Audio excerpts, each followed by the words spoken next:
जनवरी 2023 राजस्थान के बाड़मेर जिले के रहने वाले एक जैन दंपत्ति ने एक साथ संथारा लेने का फैसला किया और ये खबर जैन धर्म के लिए इतिहास बन गई, क्योंकि पहली बार था जब किसी जैन दंपत्ति ने एक साथ संथारा लिया हो। संलेखना या संथारा लेने वाले दंपत्ति का नाम पुखराज संकलेचा और गुलाब देवी बताया गया, जिन्होंने धीरे धीरे अन्न का त्याग किया और फिर जल ग्रहण करना भी बंद कर दिया और कुछ ही दिनों बाद अपना देह त्याग दिया।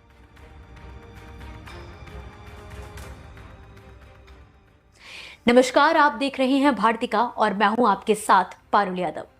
आपने अभी जो सुना वो सुनकर आपको खुदकुशी या आत्महत्या जैसा लगा होगा, लेकिन जैन धर्म के अनुसार संथारा लेना खुदकुशी नहीं बल्कि आत्मा की शुद्धि और मोक्ष की प्राप्ति है। जैन धर्म में संथारा या संलेखना को बहुत पवित्र माना जाता है।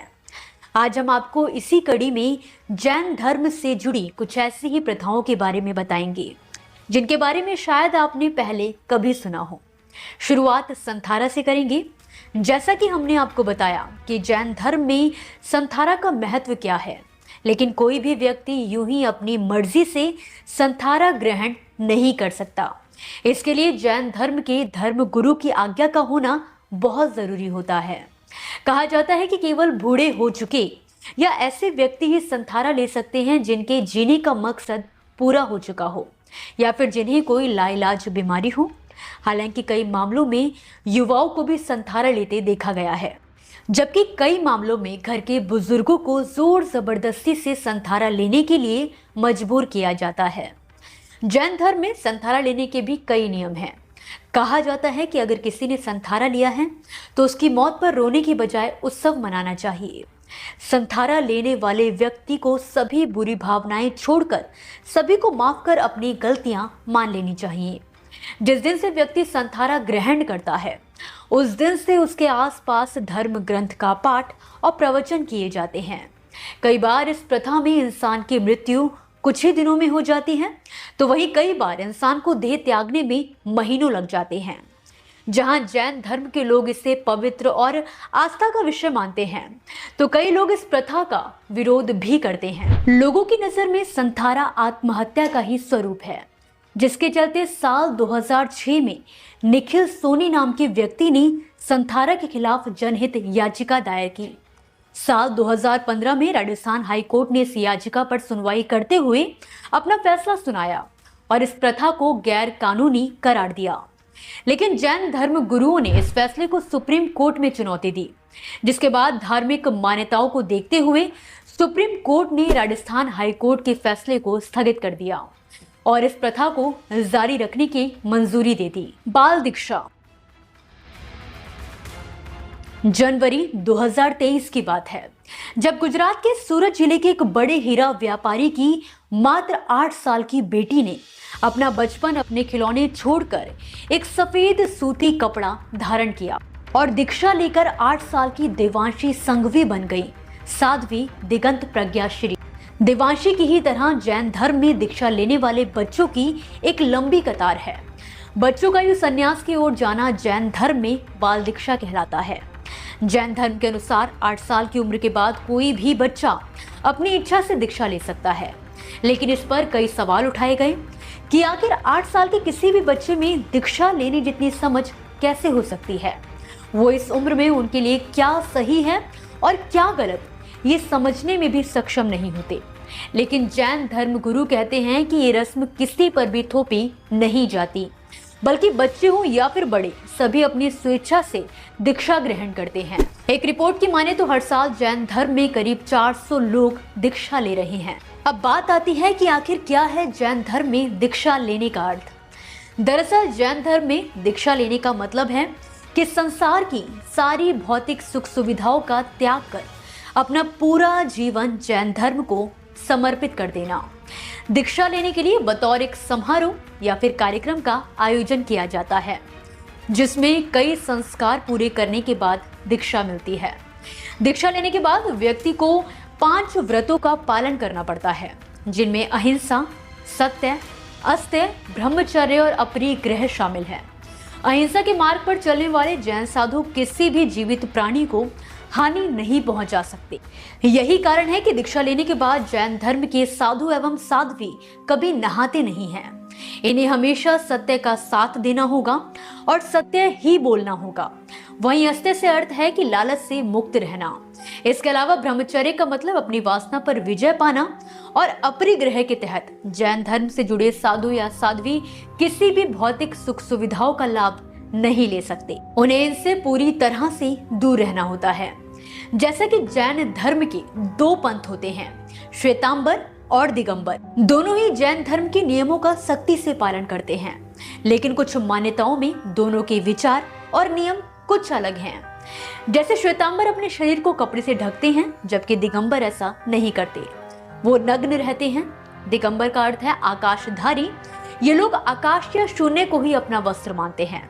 केवल दीक्षा में मिला हुआ खाना खाते हैं, वो भी बिना किसी बर्तन के, केवल अपने हाथों से। ये संसार के सभी बंधनों से मुक्त होकर सादा जीवन जीते हैं।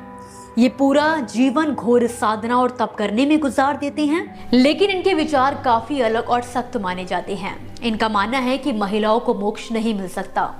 इनके अनुसार महिलाओं को मोक्ष पाने के लिए पुरुषों के शरीर में जन्म लेना जरूरी है, जबकि श्वेतांबर पंथ में महिलाओं को भी मोक्ष मिलने की मान्यता है, जिसके चलते श्वेतांबर पक्ष में महिला साध्वियों की संख्या काफी ज्यादा रही है, जिसके चलते इन दोनों संप्रदायों के विचारों में भेद रहता है। जीव दया, जहां आमतौर पर ऐसा माना जाता है कि चाहे इंसान हो, पशु हो या फिर पौधे या पक्षी, हर जीवित प्राणी में आत्मा होती है, जिसके चलते किसी भी जीव को नुकसान पहुंचाना गलत माना जाता है।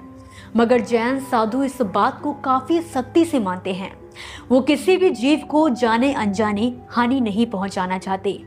ऐसे में वो कहीं भी आने जाने के लिए केवल पदयात्रा करते हैं और इस बात का बहुत ध्यान रखते हैं कि जाने अनजाने कोई छोटे से छोटा जीव भी उनके कदमों के नीचे ना कुचला जाए। और इतना ही नहीं, कई साधु अपने मुंह पर सफेद मास्क लगाकर रखते हैं ताकि किसी भी जीव को उनके मुंह से निकली गर्मी के कारण नुकसान ना हो। अगर आप देखें तो उनके जीवन का हर भाग अहिंसा से जुड़ा है। आपको शायद ना मालूम हो, मगर जैन लोग ना केवल शाकाहारी होते हैं, बल्कि वो प्याज, आलू और गाजर जैसी जड़ों से निकली सब्जियों का भी परहेज करते हैं, क्योंकि इनका मानना है कि इन सभी में भी जीवन के कुछ अंश होते हैं। इसके अलावा आपने अधिकतर जैन धर्म का पालन करने वाले लोगों को केवल फाइनेंस, ट्रेड या कॉमर्स सेक्टर में व्यापार करते देखा होगा। चतुर्मास, आमतौर पर जैन साधु हमेशा कहीं ना कहीं यात्रा करते रहते हैं और ज्यादा समय तक कहीं ठहरते नहीं हैं। लेकिन चतुर्मास के समय उन्हें 4 महीनों तक घोर तपस्या करने के लिए एक ही जगह रुकना पड़ता है। लेकिन ऐसा क्यों? दरअसल चौमास या फिर चतुर्मास बारिश के 4 महीनों को कहा जाता है।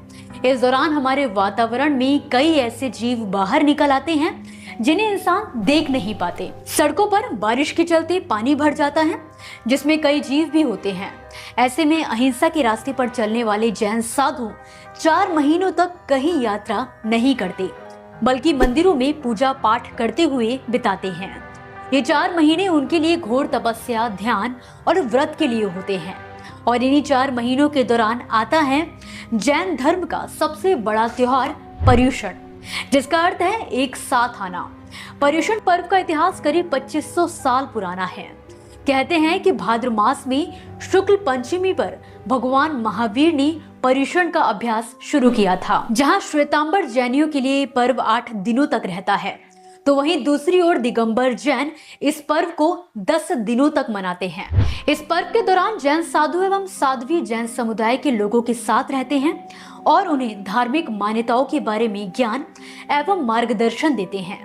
ये पर्व 5 जरूरी सिद्धांतों पर केंद्रित है। इन 8 से 10 दिनों के दौरान जैन सूर्यास्त होने से पहले खाना खा लेते हैं और पानी भी उबाल कर पीते हैं। इन दिनों जैन हरी पत्तेदार सब्जियों का सेवन भी नहीं करते। वो केवल जैन ग्रंथ और धार्मिक साहित्य पढ़ते हैं। वो तप और साधना करते हैं, साथ ही जैन साधुओं के उपदेश सुनते हैं। आपको जानकर हैरानी होगी कि अक्टूबर 2016 में हैदराबाद की रहने वाली 13 साल की आराधना ने चौमास के समय 68 दिनों तक उपवास किया था। तब वो सिर्फ 8वीं क्लास में पढ़ रही थी। लेकिन जैसे ही आराधना का उपवास खत्म हुआ, उसके ठीक 2 दिन बाद अस्पताल में उसकी धड़कनें रुकने से मौत हो गई। आराधना की मौत के बाद उसके अंतिम संस्कार को शोभा यात्रा कहकर संबोधित किया गया। वहीं जैन धर्म गुरुओं ने उसे बाल तपस्वी का नाम दिया। लेकिन सवाल वही है कि आखिर क्या कितना सही और कितना नहीं है। आपको ये वीडियो कैसा लगा हमें कमेंट बॉक्स में कमेंट करके जरूर बताएं। ऐसी ही और जानकारी भरी वीडियोस लेकर हम आपके सामने आते रहेंगे। तब तक के लिए आप मुझे दीजिए इजाजत और देखते रहिए भारती का। नमस्कार।